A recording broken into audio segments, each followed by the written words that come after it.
ನಮಸ್ಕಾರ ವೀಕ್ಷಕರೇ, ನಾನು ನಿಮ್ಮ ಮಂಜುನಾಥ್ ಅಡ್ವೊಕೇಟ್ ಹಾಗೂ ಅಧ್ಯಾತ್ಮ ಚಿಂತಕರು ಮಾತಾಡ್ತಾ ಇರ್ತಕ್ಕಂಥದ್ದು. ಇವತ್ತು ಈ ಒಂದು ಭಗವಂತನ ದರ್ಶನ ಇಮಿಡಿಯೇಟಾಗಿ ಆಗಬೇಕು, ಭಗವಂತನನ್ನು ಕಾಣಬೇಕು ಎಂಬುವಂತಹ ಒಂದು ತುಡಿತ ಇದ್ದಿದ್ದೇ ಆದಲ್ಲಿ ತಕ್ಷಣವೇ ಭಗವಂತನ ದರ್ಶನ ಸಾಧ್ಯ. ಅದಕ್ಕೆ ಏನು ಮಾಡಬೇಕು, ಯಾವ ರೀತಿಯಾದಂತಹ ಮನಸ್ಥಿತಿ ಇರಬೇಕು ಅಂತ ಹೇಳಿ ಪರಮಹಂಸರು ಏನು ಹೇಳಿದ್ದಾರೆ ಅಂತ ಈ ಒಂದು ವಿಡಿಯೋದಲ್ಲಿ ಹೇಳ್ತೇನೆ.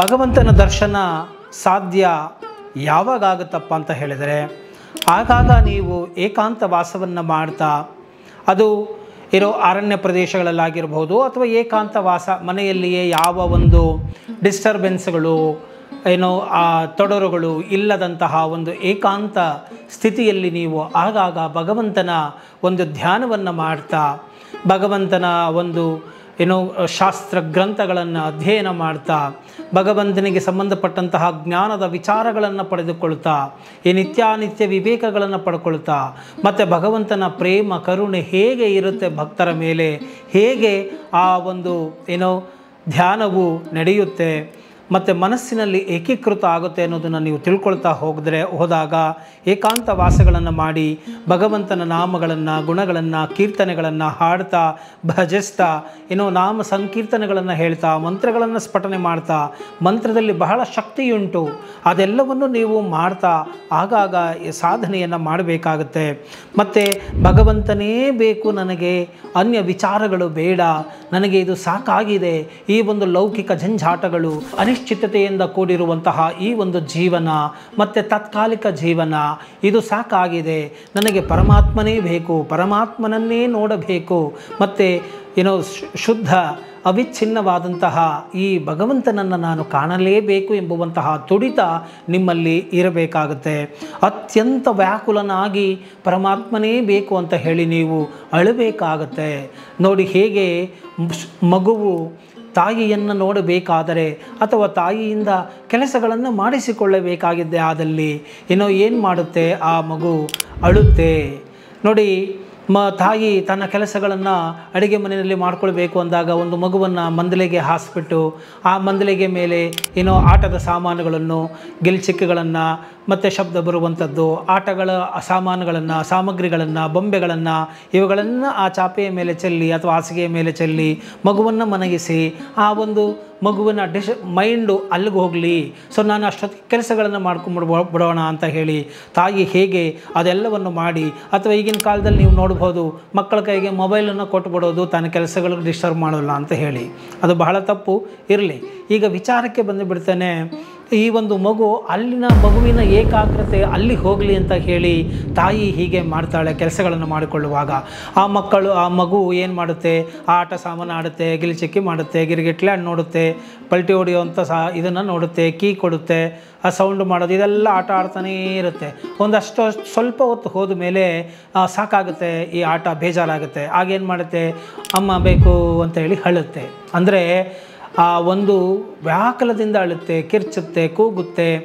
ಆವಾಗ ಏನು ಮಾಡ್ತಾಳೆ ತಾಯಿ, ಎಲ್ಲಿದ್ದರೂ ಓಡಿ ಬಂದು ಆ ಮಗುವನ್ನು ಎತ್ತಿ ಸಂತೈಸ್ತಾಳೆ, ಆ ಮಗುವಿಗೆ ಹಾಲು ಉಣಿಸ್ತಾಳೆ, ಆ ಮಗುವಿಗೆ ಏನು ಬೇಕು ಅದನ್ನು ಕೊಡ್ತಾಳೆ ಮತ್ತು ಸಮಾಧಾನವನ್ನು ಮಾಡ್ತಾಳೆ. ಹಾಗೆ ಈ ಪರಮಾತ್ಮನು ಈ ಒಂದು ಜಗತ್ತನ್ನು ಸೃಷ್ಟಿ ಮಾಡಿದ್ದಾನೆ. ಇಲ್ಲಿ ಸಾಕಷ್ಟು ವಿಷಯ ಭೋಗಗಳಿದ್ದಾವೆ. ಹೆಣ್ಣು, ಹೊನ್ನು, ಮಣ್ಣು, ಕಾರು, ಪ್ರಕೃತಿ, ನೇಚರು, ಸೌಂದರ್ಯ, ಪ್ರಾಣಿಗಳ ಇದು ನಾವು ನೋಡ್ತಾ ಇರ್ತೀವಿ. ರಜಾ ಬಂದರೆ ಸಾಕು ಆ ಮ್ಯೂಸಿಯಮ್ಗೆ ಹೋಗೋಣ, ಆ ಚಿಟ್ಟೆಗಳನ್ನು ನೋಡೋಣ, ಆ ಪ್ರಾಣಿಗಳು ನೋಡೋಣ, ಅಯ್ಯೋ ಈ ಪ್ರಾಣಿ ನೋಡಿ ಹೇಗಿದೆ, ಇದು ನೋಡಿ ಹೇಗಿದೆ, ಚಿಟ್ಟೆಗಳು ನೋಡಿ ಹೇಗಿದೆ, ಎಷ್ಟು ಕಲರ್ಫುಲ್ ಆಗಿದೆ, ಈ ಆನೆ ನೋಡಿ ಹೇಗಿದೆ, ಮೊಸಳೆ ನೋಡಿ ಹೇಗಿದೆ. ಹೀಗೆ ಹಲವಾರು ಪ್ರಾಣಿಗಳನ್ನು ನೋಡೋದಕ್ಕೆ ಝೂಗೆ ಹೋಗ್ತೇವೆ, ಬೆಟ್ಟಗಳನ್ನು ನೋಡ್ತೇವೆ, ಚಾರಣವನ್ನು ಮಾಡ್ತೇವೆ, ಮನೆಗಳನ್ನು ದೊಡ್ಡ ದೊಡ್ಡ ಮನೆಗಳು ಕಟ್ಕೋಬೇಕು ಅಂತೇಳಿ ಆಸೆ ಪಡ್ತೇವೆ. ಹೆಣ್ಣು, ಹೊನ್ನು, ಮಣ್ಣಿಗೆ ಆಸೆಗಳನ್ನು ಪಡ್ತೇವೆ.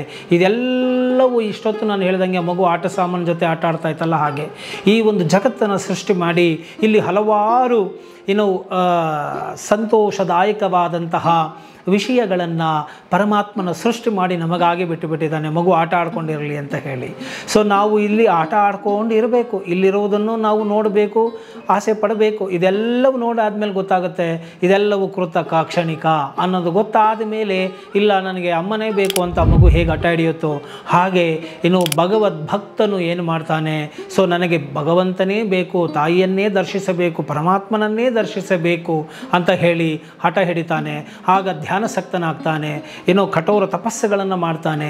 ಭಕ್ತನಾಗಿದ್ದೇ ಆದಲ್ಲಿ ಏನೋ ವ್ಯಾಕುಲತೆಯಿಂದ ಪರಮಾತ್ಮನನ್ನು ಕೂಗ್ತಾನೆ, ಕರೀತಾನೆ, ಅಳ್ತಾನೆ, ನೀನೇ ಬೇಕು ನನಗೆ, ಈ ಜಗತ್ತಲ್ಲಿ ನೀನು ನನ್ನನ್ನು ಸೃಷ್ಟಿ ಮಾಡಿಬಿಟ್ಟಿದ್ದೀಯಾ, ನಾನು ಇದೆಲ್ಲವನ್ನು ನೋಡಿ ಆಗಿದೆ, ನನಗೆ ಸಾಕಾಗಿದೆ ಇದು, ಸೊ ನನಗೆ ನಿನ್ನ ದರ್ಶನವೇ ಬೇಕು, ನೀನೇ ಬೇಕು, ಇನ್ಯಾವುದು ಬೇಡ ಅಂತ ಹೇಳಿ ಅನ್ಯ ವಿಷಯಗಳ ಜೊತೆಗೆ ವಿಮುಖನಾಗಿ, ಸೊ ಯಾವಾಗ ಪರಮಾತ್ಮನ ಕಡೆಗೆ ಸಮ್ಮುಖನಾಗುತ್ತಾನೋ, ಪರಮಾತ್ಮನನ್ನು ದರ್ಶಿಸಲೇಬೇಕು ಅಂತ ಹೇಳಿ ವ್ಯಾಕುಲತೆ ಹೆಚ್ಚಾಗುತ್ತೋ, ಅಳ್ತಾನೋ, ಭಗವಂತನಿಗಾಗಿ ಅರ್ಜಿಸ್ತಾನೋ, ಏನೋ ಆ ಒಂದು ಸಂದರ್ಭದಲ್ಲಿ ಪರಮಾತ್ಮನ ಒಂದು ದರ್ಶನ ನಿನಗೆ ಸಿಗುತ್ತೆ.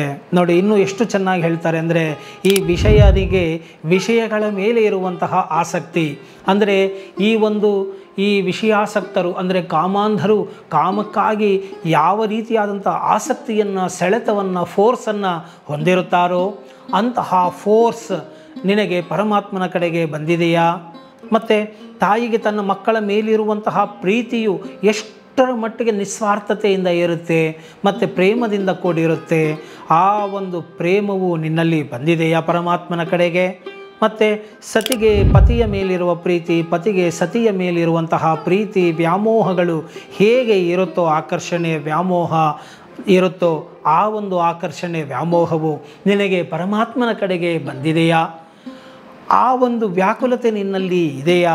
ಅದನ್ನು ನೀನು ನೋಡೋಕ್ಕೂ ಬಂದಿದ್ದೆ ಆದಲ್ಲಿ ಈ ಮೂರು ಫೋರ್ಸ್ಗಳು ಸೇರಿ ಒಟ್ಟಿಗೆ ಪರಮಾತ್ಮನನ್ನು ನೋಡಬೇಕು ಎಂಬುವಂತಹ ವ್ಯಾಕುಲತೆ ನಿನ್ನಲ್ಲಿ ಬಂದಿದ್ದೆ ಆದಲ್ಲಿ ಖಂಡಿತವಾಗಿಯೂ ನಿನಗೆ ಇನ್ನು ಪರಮಾತ್ಮನ ದರ್ಶನ ಆಗೇ ಆಗುತ್ತೆ.